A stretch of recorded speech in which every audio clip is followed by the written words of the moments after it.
zasedání zastupitelstva obci Čejč, které bylo svoláno v souladu s paragrafem 92 zákona o obcích na základě žádostí 4 zastupitelů s tím, že povinnost starosty je obdržení této žádostí do 21 dnů svolat toto zasedání.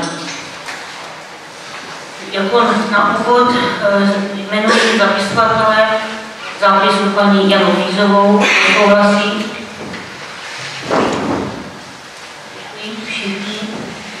Za ověřovatele zápisu navrhují paní inženýrku Voznicovou, to je souhlasí.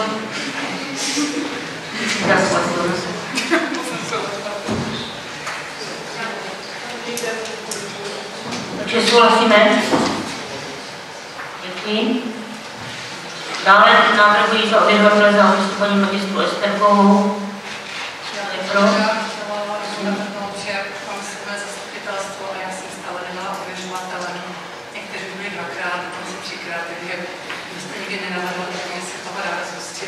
Dobře, takže navrhuji paní magistru Malikovou, kdo je pro.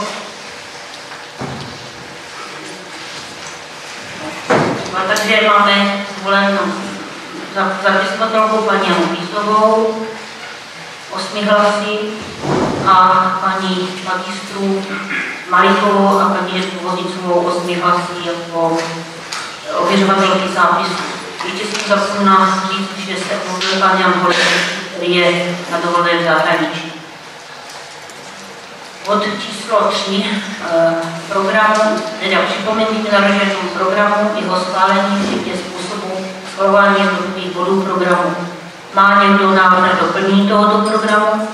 Paní Jiřka Voznicová, prosím. Já bych požadovala doplnit nějaké závěry ze stavební komise, protože jsme se včera sešli, tak bychom to tady projednali. Jestli je to možné. Další návrh na doplnění programu. Pokud tomu tak není, dávám o tomto programu hlasovat. Kdo je pro? Kdo je proti? Kdo se zdržel? Děkuji. Takže v tom případě je bod programu tohoto zasedání schválen, takže já ukončuji toto zasedání zastupitelstva a bude svoláno v řádném termínu. Děkuji vám všem za pozornost a za účast. Naschledanou.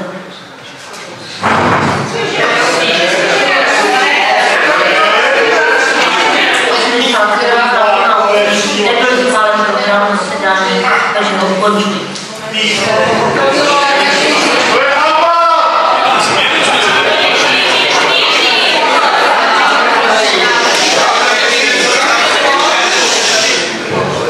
Nechám hlasovat o úvodním programu, kdo je pro něj. Kdo je proti? Kdo se zdržel? Děkuji. Paragrafu 18 zákona o obcích napíše po zasedání ukončenou 18. Děkuji.